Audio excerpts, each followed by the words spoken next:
Hindi lahat kapareho ko ng karanasan. Marami kasing imbis na pag-ibig, scam ang nahahanap sa dating app.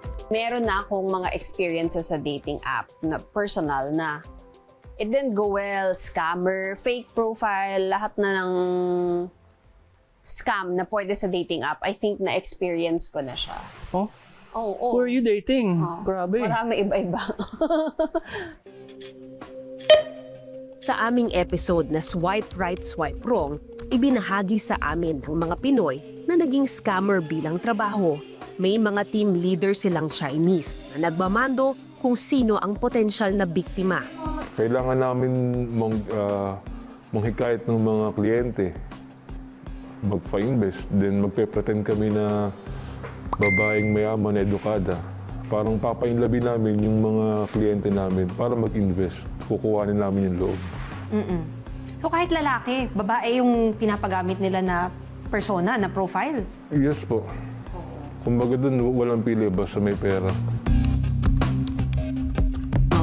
Yung sa profiles, binibigyan kami ng idea ng boss namin or supervisor namin kung ano yung dapat gamitin. Kung halimbawa, bibigyan niya kami ng account na nasa Instagram, kukuha kami ng pictures at videos.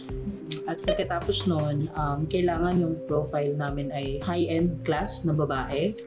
Kailangan mayaman ka, maganda, at laging nagtatravel. At naka-base sa US. So sa isang profile, mga gano'ng karaming picture at videos ang nakahanda? Just in case may manghingi. Ganito po kasi, may GC po ang bawat team. For example, humingi ka ng tulong sa GC nyo. Boss, can I have a picture like eating in the restaurant, like Mexican restaurant? Magsisend yung boss namin ng sample pictures na pwede mong isend dun sa client. Lolita, pag nagtanong naman tungkol sa, kunwari, anong pinag-aralan? Ano ang sa nag-aral? Meron bang gano'n na kailangan ganitong klaseng school ang pinasukan mo, ha? May mga sila Harvard po gan. Harvard. Oh my God, talagang Harvard ang sinasabi? Okay. Kaya pala talagang yung iba, kahit na aral, feeling nila legit. Para kunyari, parang syempre magugulat na po sila. Wow, Harvard. No more questions to be asked. Mayroong manual na pinakabisado sa kanila. Tinatawag nila itong Biblia. Ito yung parang Bible or manual or handbook nila na binibigay sa kanila ng mga employers nila. So nakasulat dito, kada araw kung ano yung gagawin nila, paano sila makikipag-usap dun sa mga potential na isa-scam nila. Yung itsura niya, as in literal na agent, client, meron talagang sagutan. And kung ano yung possible na isasagot ng kliyente, meron din silang ready na response.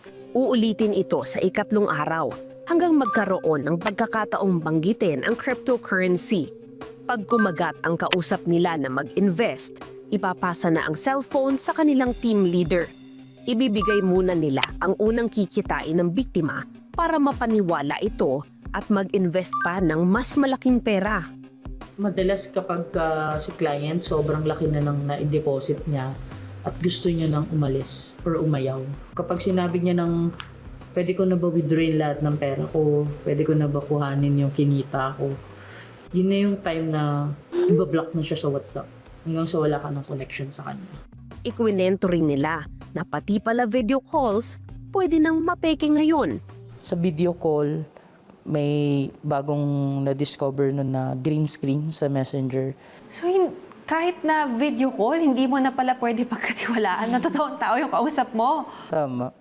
Kasi nagagamit na yung green screen sa panloloko din. Lalo na yung mga matatanda, yung edad 40 to 50, hindi sila masyadong techy pagdating sa Messenger.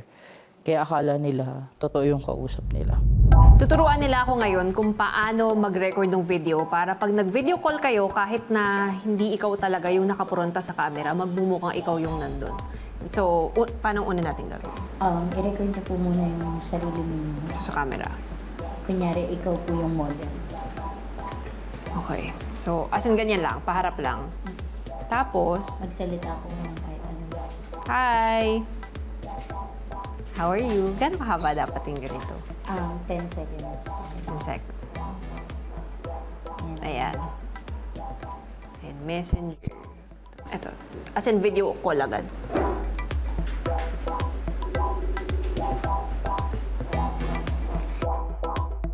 Effects. Ooh, Okay. Ayan na, oh. Hi. Pero tingin niyo, oh, kapag humarap na ako, hello. Oo nga. So, peke lang siya. Pero hindi ba pag ganito, hindi ba sila nakakahalata na tipong, bakit hindi nga sabay yung bunga ng bibig mo dun sa Hindi na. video? Hindi, talaga. Yun nga po yung matatanda. Yun talaga, hindi sila techie. Kaya nga po parang mas madali sila. Yun talagang target. I think important din na pag nag-match kayo sa dating app, mag-set agad kayo kung kailan kayo mag-meet. Huwag kang papayag na chatmates lang kayo indefinitely. Kasi, di ba, parang we planned agad the first date.